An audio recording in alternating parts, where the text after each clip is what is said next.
the feature race for the day, the Group 1 Coral Eclipse over 1 mile and 2 furlongs. This year, there will be a field of 4. Jamie, what do you think about it? Yeah, it's got a very trappy feel to it.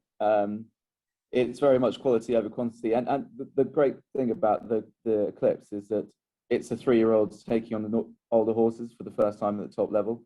And although there are only 4 runners, you very much get that here with St Mark's Basilica, who's arguably been the best 3-year-old this season, over 1 mile. But this trip now looks right up his street, taking on Mishriff, probably the best 3-year-old from last season over this trip, and Dave, who's now 7, but is an absolutely rock solid, proven performer, is 125 rated. So it's a fascinating little match. And if it was softer ground, I would side with a Dave.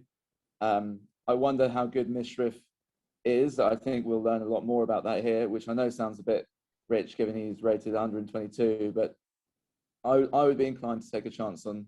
I say take a chance. He's a 13-to-8 second favourite, but on St Mark's Basilica. I've been so impressed by him the last twice. Both of those have been on softish ground, and he'll get much quicker conditions today. I don't think that'll be a problem for him.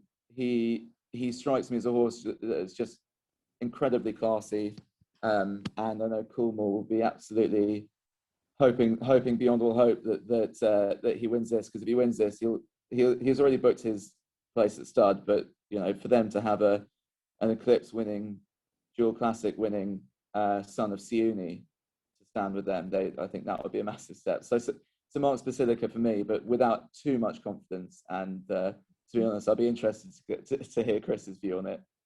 He might be able to sway me. So how about you, Chris? Do you like St Mark's Basilica as well, or any other horse you like? Oh, this is really, really trappy, and I wouldn't even rule out El Drama at a really big price. I think you can forgive his run in the previous Jockey Club last time out. I'm not sure about the form of that race at all. And actually, if you go back to his Chester win, El Drama, that's actually not the worst form in the world. Maximal, I thought, ran a really credible race in the St James's Palace at a big price, behind Poetic Flair. I'm not sure he's quite a Group 1 horse, but so that wasn't bad. Foxtails in that race was a winner at Royal Ascot, and also as well, Earlswood was definitely the eye catcher in that Irish Derby. I'm not saying he would have won it, but I do think he would have gone close with Hurricane Lane. People, I thought, got a little bit carried away with that performance on Hurricane Lane. Yes, it was an impressive turn of foot, but go back and watch Earlswood. He got absolutely mullered and no run, and it just knocked his momentum. And then he was rallying again to finish in 4th place, running on really strong in the line. I think if he'd gotten the clearer passage, definitely would have gone very close, but probably Hurricane Lane would have just won. But you couldn't have ruled out Earlswood not exactly winning that race. But yeah, El Drama, yeah, I don't think he'll win, but I don't think he's completely out of it. St Mark's Basilica, the thing I'm worried about with him is the fact he's been campaigned in France. I'm not sure that French form really mounts up to much. It's a bit concerning, in my opinion, that he never ran in the 2000 Guineas. I think that Aidan O'Brien would prioritise the 2000 Guineas over the French 2000 Guineas, for example. I think he sent St Mark's Basilica there because he knew he probably had a decent chance of winning that race because the opposition wasn't that good. But you have to say that he has been Ballydoyle's best 3-year-old colt. All the colts from Ballydoyle have been very disappointing in these middle distance classics so far. Nothing really ran particularly well for him in the Derby. All their horses in the Guineas bombed out. They had nothing run particularly well in the Irish Derby. The Irish Guineas, they weren't fighting it out in the finish. So you have to question their form. Adieb, the more rain the better in my opinion for him. And if the rain did come down, I would probably side with him. But through process of elimination, I've just landed on Mishriff, but you couldn't rule any of them out in my opinion. Mishriff, we know this has been his target. He won the Shima Classic in Dubai. He's been a bit of a jet setter. We haven't seen him too much on these shores. He won the Prix de Jockey Club last year. I think there's a lot of untapped potential with him still. He's only a 4-year-old as well, and I think he'll be more comfortable over the 10 furlongs instead of the 1.5 miles, which he ran in the Shima Classic in last time. I think he'll be primed and ready for this. And as long as the rain doesn't get into the ground too much, he would probably just get the nod for me. So yeah, very trappy, competitive affair, but I'm just going to side with Mishrif.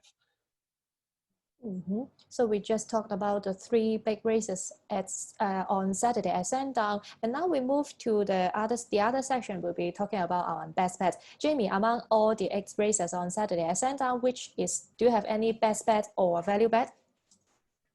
So there's another horse on the card that I really like, and it's in the 225, the mile handicap, and that's Orban for David O'Meara. This is a sort of a highly tried, what could be considered quite an exposed 6-year-old miler, but I think David O'Meara, who's the master of these big handicaps, has been plotting him up for this, and Orban is undoubtedly a talented horse. He won at York last season off a mark of 100. He races here off 101, having sort of been to quite a few dances without ever really threatening to win. But then he had wind surgery at the start of the season, had wind surgery again after a sort of encouraging but never nearer 5th in the Lincoln. And you wonder, that was a very encouraging run, and then he still had another wind surgery afterwards. So maybe there was still a little bit more to work on. He ran last time out at Newcastle very recently. I suspect that was to blow the cobwebs off.